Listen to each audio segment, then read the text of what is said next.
ngibingelele kuzo zonke iy'ndawo ney'ndawo lapho kuthe khona kwafinyelela khona le video. Igama lami nginguSithembiso ngingwakaNdlozi.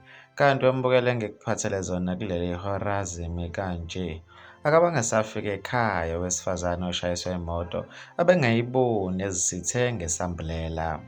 Ugcina ufikile umndeni wakhe owesifazane endaweni yesigameko la kushayiseke khona yena emgwaqeni osewuthalu eThekwini esifundazweni saKwaZulu-Natali. Ushayiseke ngesikhathi ewelela ngaphesheya komgwaqo, uvule isambulela kanti izomsitha engasaboni nemoto yamshayisa washonela khona lapho.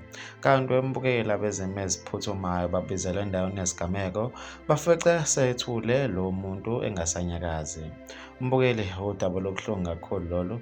Ngizocela ubeke uvo lwakho ku-comment section mayelana nalolu daba. Ngizokubona kwenye video elandelayo sengiphuma kanje. Usale kahle.